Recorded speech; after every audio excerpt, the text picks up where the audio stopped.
The death toll in Israel is surging with each passing day as the war on Hamas continues. The death toll in Israel has risen to above 1,200 individuals, including little children, infants, the elderly. Hamas terrorists have targeted women and the elderly in particular. They have abducted them, they have held them hostage, and they've also committed cruel crimes, cold-blooded murder of little babies.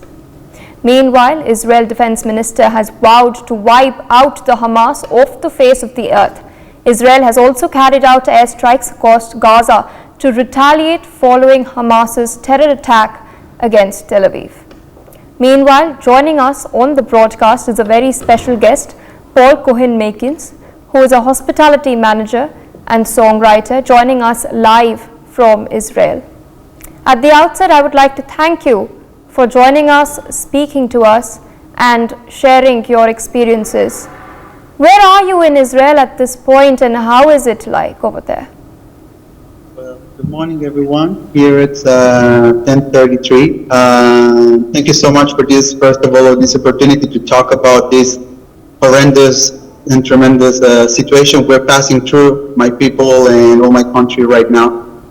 Right now, I'm at work, trying to get a bit of routine. We try and, as much as possible, we are strong people, so we try, all the people here, the reality is like, in which city that we only have, the missiles coming around. Some people are working, and actually from the shift work, I'm going to help and to be volunteer, helping with packaging to people for the South, for the soldiers, and yeah, right now I'm in Herzliya, that is next to Tel Aviv, like 20 minutes, and yeah, it's I live in Hadera, that it's a north center city, and ask me whatever you wish. I think there are a lot of things that already have been published. You can see on the social media, and right now, my experience, each experience is different. So feel free to ask me whatever you wish.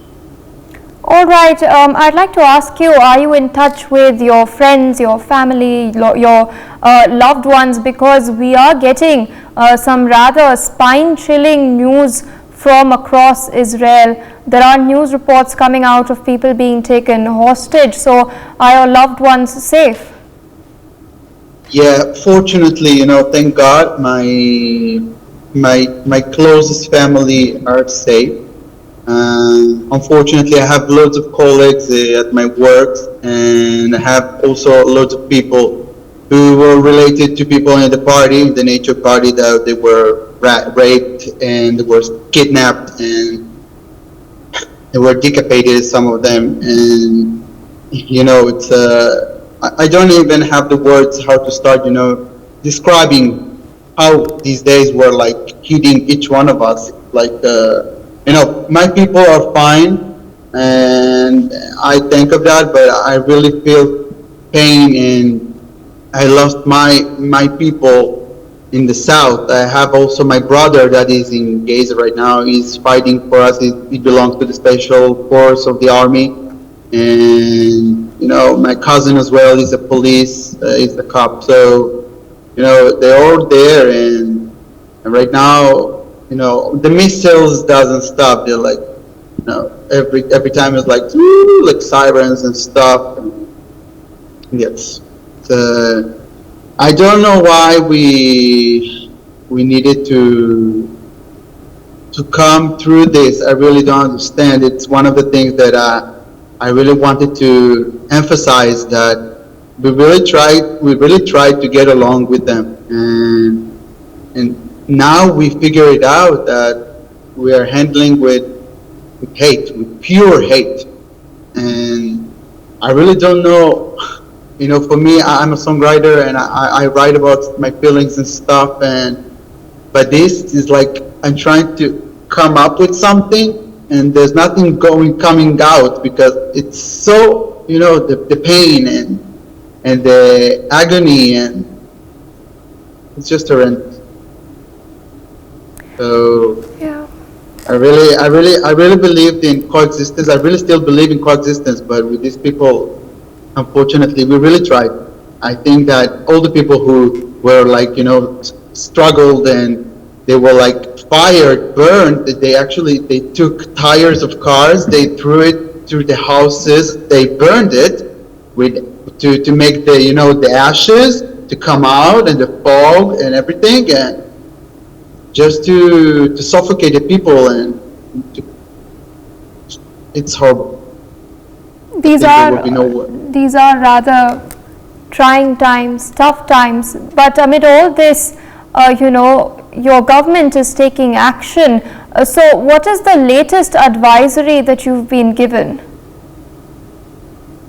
Well, right now, actually yesterday, Benny Gantz and Benjamin Netanyahu and the Ministry of Defense Gallant, they were saying the same. Like, we need to attack back. We need to counterattack, because I know there were many years ago that we always tried to keep it like quiet. We tried to keep it like let's keep the line, the balance. Maybe they're not going to exaggerate this time, but each time it like shifted up and it came up with another level. The kidnapping, we have soldiers that were kidnapped from like 2000, and they're like those families, and right now we're like 150 people that right now are kidnapped. Actually, I have friends of my family that actually we saw it on the TV that Yvonne Rubio, for example, that she passed away. They murdered her, and what I think about the government right now is that I'm really, in the one side, I feel sad that we need to go through this, in order to show to the world, like, look, hey, that's what's going on here for like 20 years, that they're like tickling and killing people from here, 10 people there, 20 people there. Oh, there was a terrorist attack there. But now, like in one day, to lose all the amount of people, having my brother there and having my cousin, and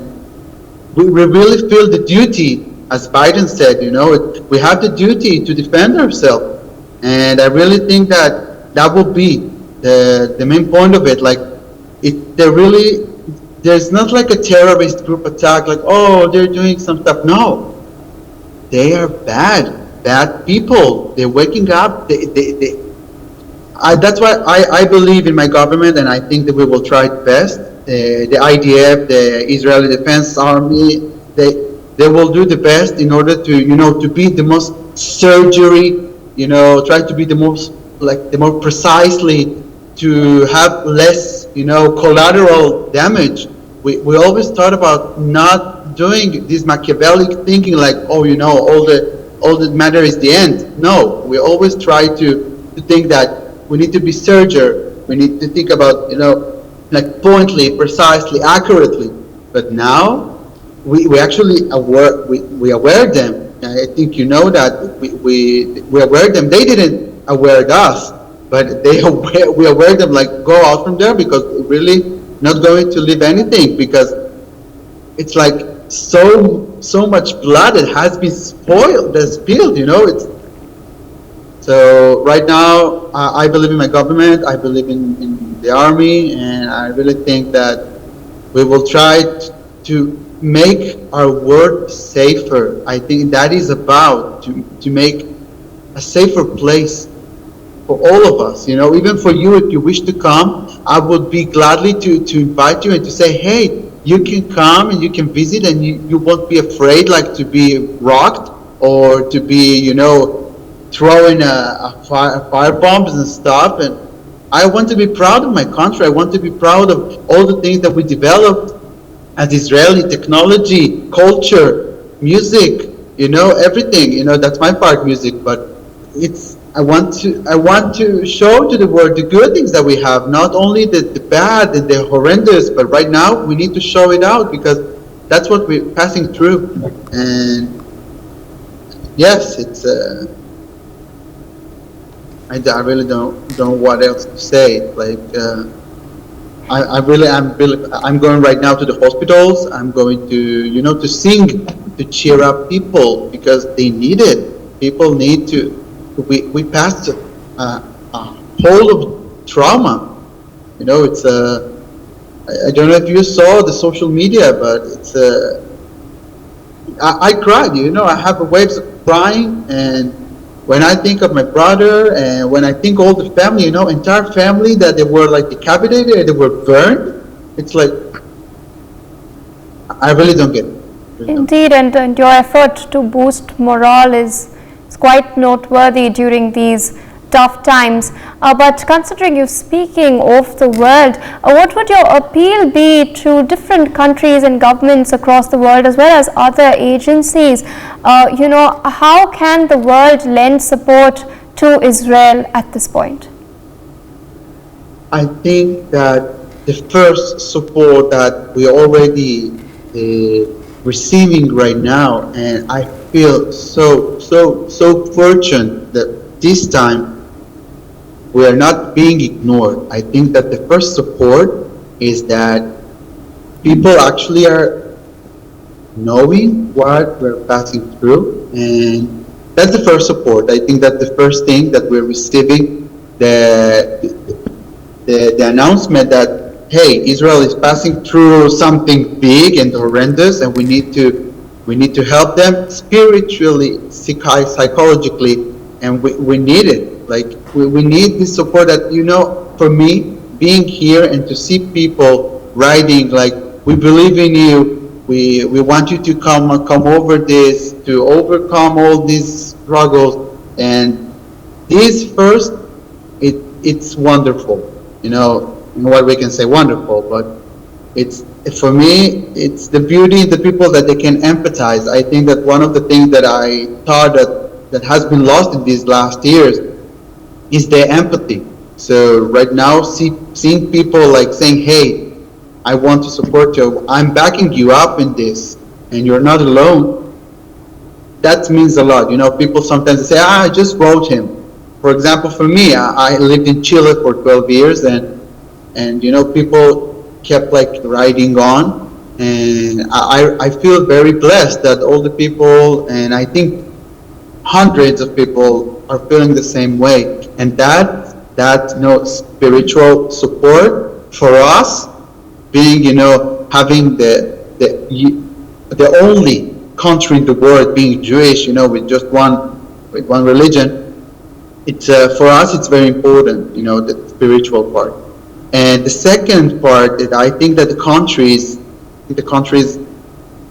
are contributing in in all the packaging, humanitarian helps. We need it. It's needed. We have a lot of people, in the south that's why all the people, instead of like eating their nails, going out and helping packaging, eat food, and all that. And I think that, I heard that there were loads of donations from these last days, and I think the countries are contributing and doing more than that. I think that the psychological, let's say, support and the physical one, like we're backing you up. I think that's what the countries are doing. Germany, France, Italy, and all the countries in the world, and even you and in India. I thank you so much, for letting our voice to rise up and to hear us. And I think that's that they were. Why I'm insisting and emphasizing so much about the psychological part. It's because they are trying to beat us up through social media. They tried loads of times to show stuff that they aren't. They're not. So right now, that's why I think this is the help they're giving us. All right, and you are giving us. Indeed, and here's to hoping that Israel heals from the trauma inflicted through Hamas's terror. With that, I would like to thank you for joining us, taking time out, sharing your experience as well as sharing what is taking place on ground in Israel. Here's to hoping that peace is restored in the country soon. For more such videos, subscribe to the NewsX YouTube channel, hit the bell icon.